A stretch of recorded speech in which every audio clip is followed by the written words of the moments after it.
नमस्कार दोस्तों, स्वागत है आपका हमारे YouTube के एक और वीडियो में। और आज हम हैं सैनिक स्कूल गोरखपुर में। जी हाँ दोस्तों, ये आप देख सकते हैं सैनिक स्कूल गोरखपुर। और ये उत्तर प्रदेश का एक बहुत ही अच्छा स्कूल है जो कि पिछले साल ही इनॉग्रेट हुआ है। और इसमें आर्मी के आर्मी के बच्चे या सिविलियंस भी पढ़ते हैं, एंट्रेंस होता है। लेकिन काफ़ी बड़ा और अच्छा सुविधाओं से सुसज्जित ये स्कूल है और जहाँ पढ़ने का सपना हर बच्चे का होगा। लेकिन एक मेरा सपना भी है कि क्यों ना इस तरह के सारे स्कूल गवर्नमेंट हो, मतलब इस तरह के ही स्कूल्स बने जिनसे प्राइवेट से स्कूल की छुट्टी हो जाए और हम अपने जो कल्चर है या वैल्यूज़ है या फिर जो अच्छी शिक्षा है वो इन्हीं सब स्कूलों के माध्यम से दे सकते हैं।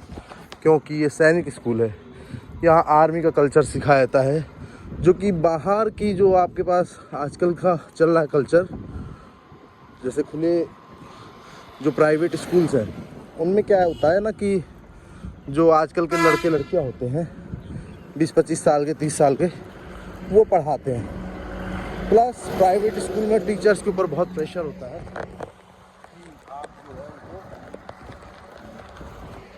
प्रेशर जो होता है कि अगर कुछ गलत कह दिया, जरा सा डांट डपट दिया तो टीचर्स की नौकरी तक बात आ जाती है।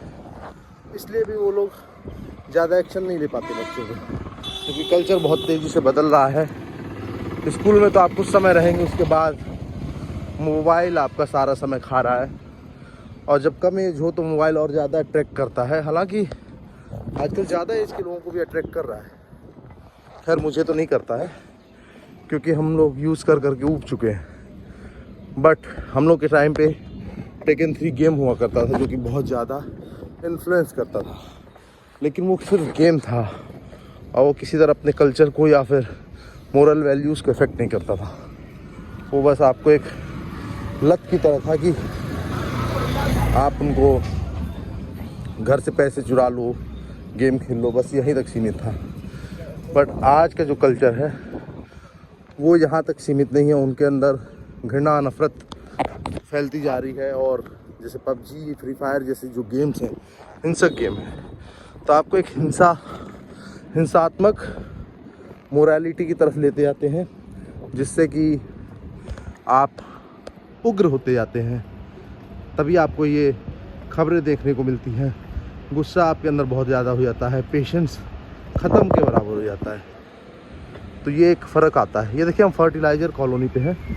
फर्टिलाइज़र कारखाना, जो कि खाद कारखाना हिंदी में कहें तो ये है गोरखपुर का इकलौता खाद कारखाना, जो कि बहुत बड़ी कैपेसिटी के साथ है। और मैं आपको जूम करके दिखाता हूँ।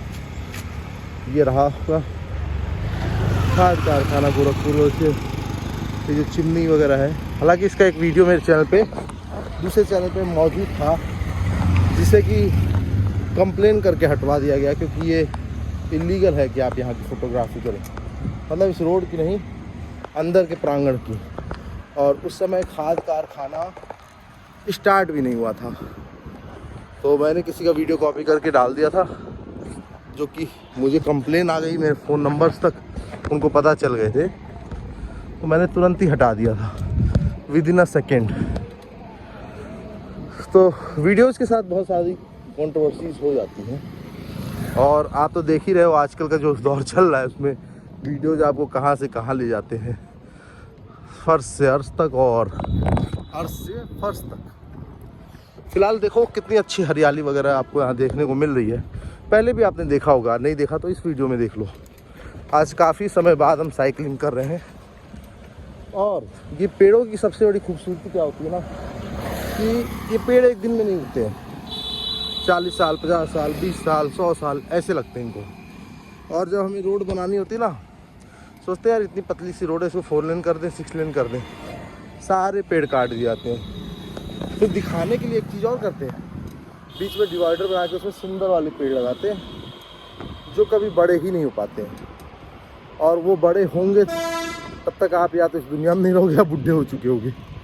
तो जो इन पेड़ों की छाँव है और इन पेड़ों से जो हमें मिलता है, वो इनको कटने के बाद बिल्कुल नहीं मिलता है। हालांकि एक अच्छी बात हुई है यहाँ पे मैं आपको दिखाना चाहूँगा। जितनी भी दीवार वगैरह है सब दोबारा बनाई गई है। अब देखो ये दीवार है, पेड़ है ना, तो दीवार इतनी छोड़ के बनाई गई है, जो कि एक अच्छा स्टेप है।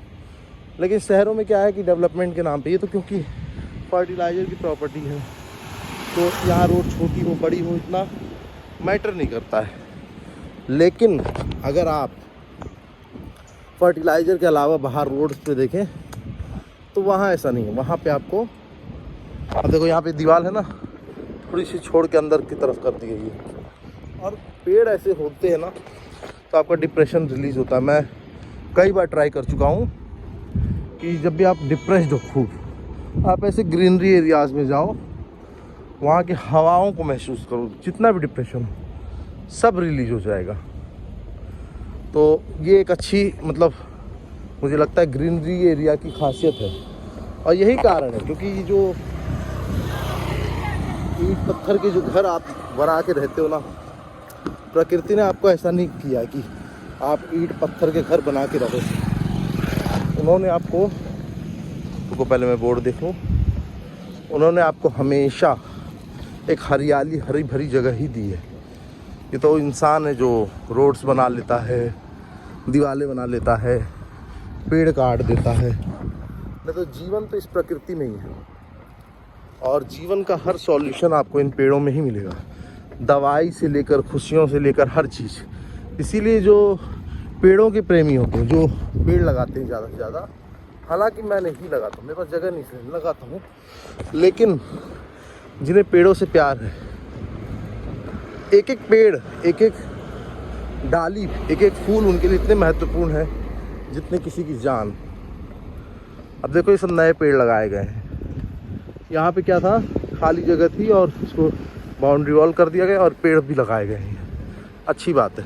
काफ़ी समय बाद आया हूँ मैं यहाँ, और ये है हिंदुस्तान उर्वरक रसायन लिमिटेड का ऑफिस, बिल्डिंग, एडमिनिस्ट्रेटिव बिल्डिंग, जो कि देख सकते हो मेडिकल रोड लिखा है। अब यहाँ पे हम बरगदवा वाला रास्ता, ये बरगदवा है, तो हम चले बरगदवा की ओर। आवाज़ कम बेसी हो तो मैनेज कर लेना, क्योंकि मैं माइक नहीं लाया हूँ। रिकॉर्डिंग करने के उद्देश्य से मैं आया ही नहीं था। ऑलमोस्ट 3-4 महीने बाद मैं निकला हूँ, ठीक है। अब ये जो मैं कर रहा हूँ ये आप लोग ट्राई मत करना, हालांकि बच्चे करते हैं इसको। तो हमें काफ़ी साल साइकिलिंग का एक्सपीरियंस है और बैलेंस कर लेते हैं। बैलेंस करना बहुत बड़ी चीज़ है, हाथ छोड़ के चलाना बड़ी बात नहीं है, बैलेंस इज़ इम्पॉर्टेंट।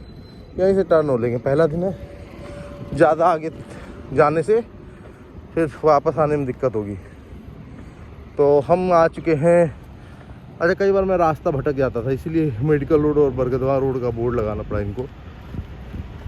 मेरी वजह से नहीं, कई लोगों की वजह से। देखो, हिंदुस्तान उर्वरक रसायन लिमिटेड की बिल्डिंग क्या कह लो, पूरा क्षेत्र ही कह लो, काफ़ी दूर से दिखता है। आप 10 किलोमीटर दूर से भी अगर ऊंचाई की बिल्डिंग पे होगे ना, तो आपको चिमनी दिख जाएगी, इतना ये है। हालांकि देखने में इतना फील नहीं होता है, लेकिन काफ़ी बड़ा, ऑलमोस्ट 15 से 17 तल्ला होगी है, जितनी ऊंचाई इसकी लग रही है, और ज़्यादा भी हो सकती है। हालांकि हमारे लिए तो यही बुर्ज खलीफा है। दुबई के लिए होगा कुछ, बट अपने लिए तो यही बुर्ज खलीफा है फिलहाल शहर के हिसाब से। ना। ये मैं आपको बता दूं, आम रास्ता नहीं है। मतलब ये जो अंदर का एरिया है ना, अब रात में यहाँ गेट बंद हो जाता है, सेफ्टी पर्पज़ या कुछ भी कह लो, क्योंकि यहाँ घर नहीं दिखेंगे आपको। यहाँ कुछ फ्लैट्स या घर हैं, वो कर्मचारियों के लिए सालों से, बाकी सारी जगह खाली है, इसलिए बाउंड्री वॉल किया। देखो, इसमें बैरिकेडिंग करके तार भी लगे हुए हैं, अभी नहीं लगे हैं लेकिन लग जाएंगे, क्योंकि पता नहीं कौन कूद के कहाँ छिपा हो, कहाँ आ जाए। फिलहाल ये नाला वगैरह भी बन रहा है, तो इसको भी काफ़ी नीट एंड क्लीन, साफ़ सुथरी जगह बना दी जाएगी। फ़िलहाल हम वापस चल रहे हैं, और आप देख सकते हो कि क्या एरिया है भाई। हाँ, पहले ये रास्ता यहाँ से होता था, जिस सैनिक स्कूल ही है, सैनिक स्कूल के पीछे का एरिया है। सुबह थोड़ी धुंध है, इसलिए आपको क्लियर विजिबिलिटी नहीं दिख रही, और सामने सूर्य देवता है, इस वजह से।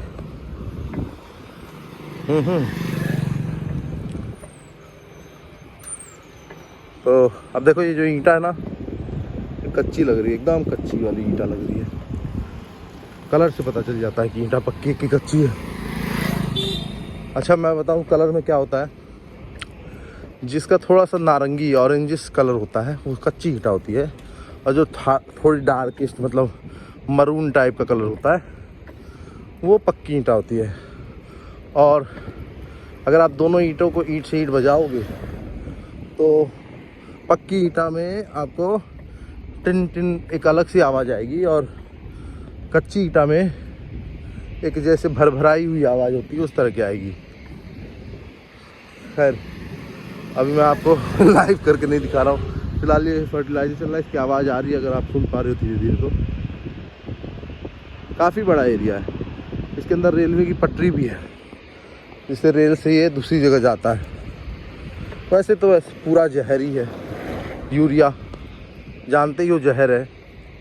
और अपने देश में जितनी भी खेती होती है बिना फर्टिलाइज़र के नहीं होती है। क्यों? क्योंकि इतनी आबादी है और सबको सस्ता खाना है, पैदावार ज़्यादा चाहिए, तो यही डाली जाती है। ऑर्गेनिक खेती होती तो इन सब की ज़रूरत ही नहीं होती। अब सोचो कि कितना बड़ा कारखाना है, लेकिन वही है। अच्छा देखो यहाँ पे एडवर्टीजमेंट लगे हैं इनके, देश का नाम हर एक काम, ये अपनी प्रधानमंत्री भारतीय जन उर्वरक परियोजना। देखें भाई क्या है इसमें, पढ़ो। दो तरह की है ना। चलो तो ये अपना प्रचार कर रहे हैं। ये इतना नीट एंड क्लीन और ये जो कलरफुल